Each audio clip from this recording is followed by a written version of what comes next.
السلام عليكم طلاب، أنا دكتورة هالة، واليوم راح نبدي ناخذ محاضرة رقم 5 لسلسلة محاضرات مادة الرواية للصف الرابع قسم اللغة الإنجليزية.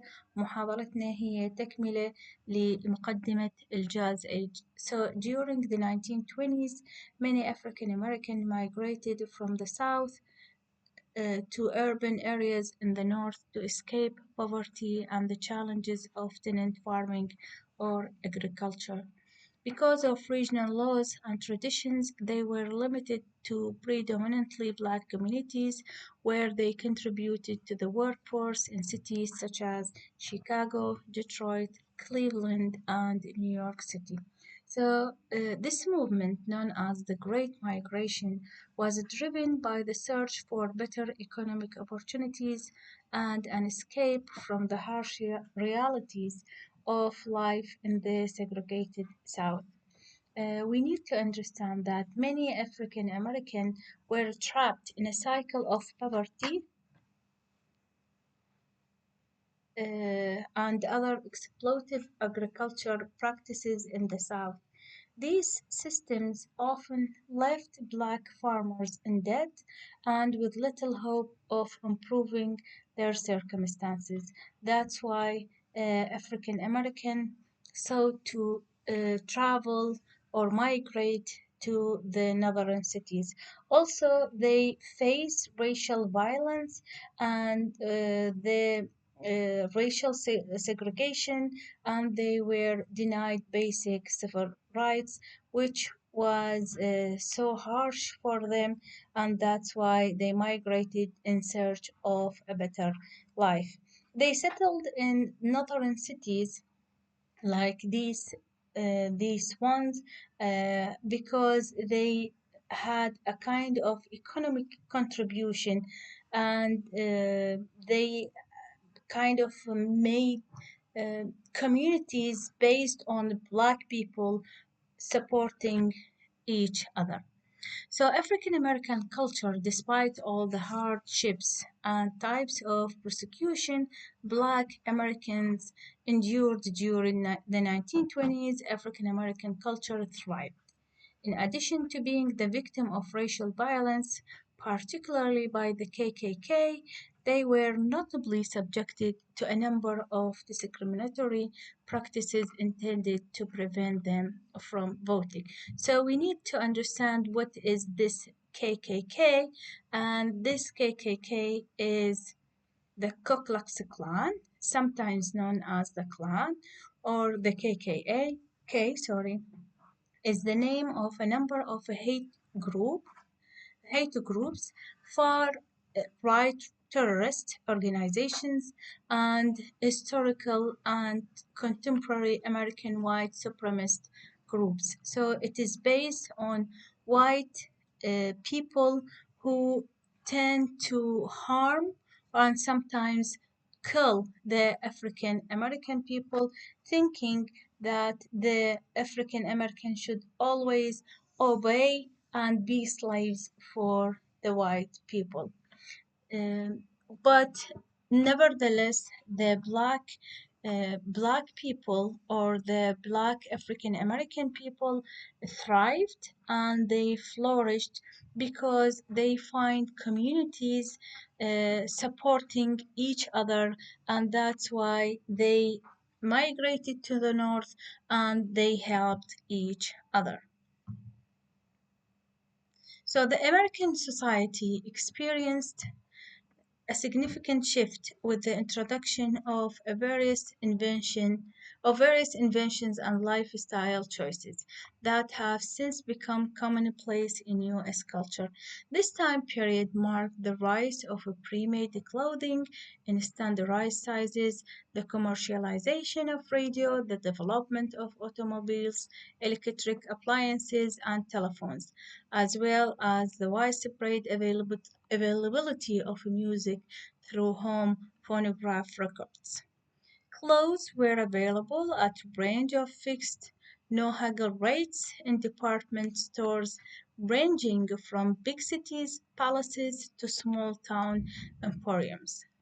Often on numerous levels, Many also have overstocked or heavily discounted clothing stores in their basement.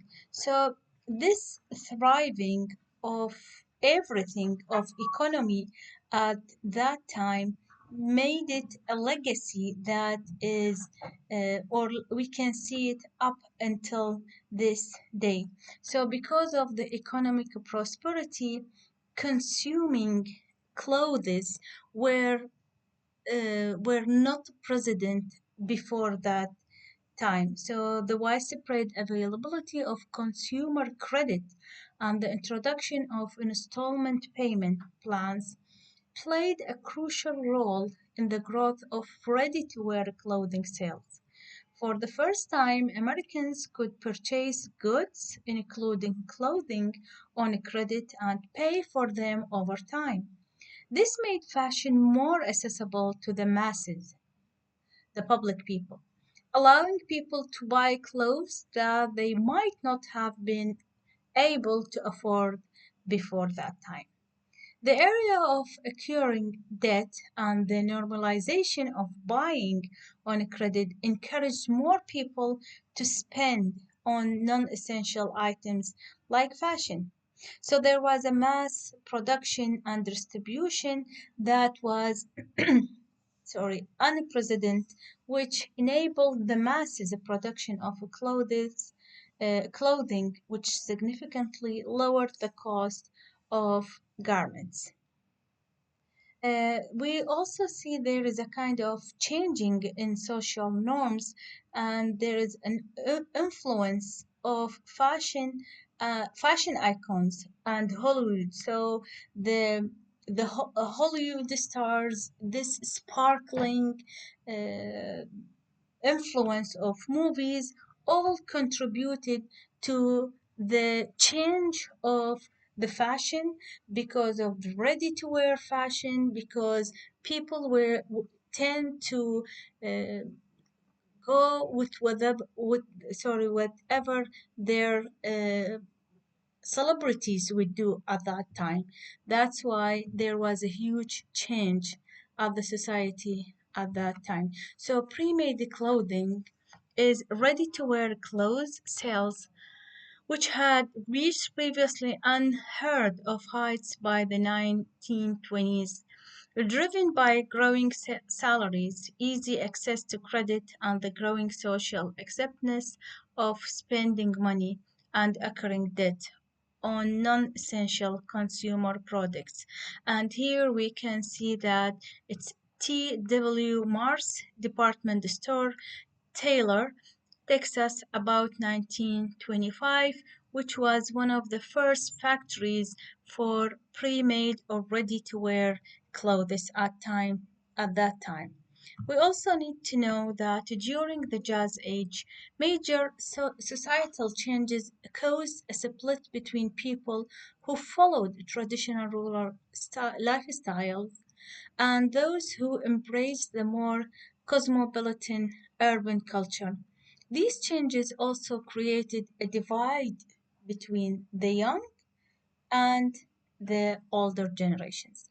The younger generation saw the older generation as outdated, while the elderly believed that the younger generation was influenced by declining morals and that the United States was one of the wrong path, was on the wrong path.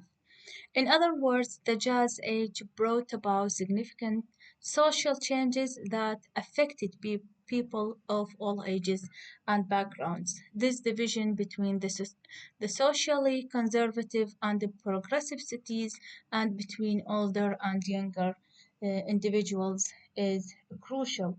And that's why this era also is solidified. This era solidified the idea that there is a self-expression and the need for a social identity, a concept that continues to shape uh, people up until now. So by this, we come to the end of our introduction of the Jazz Age.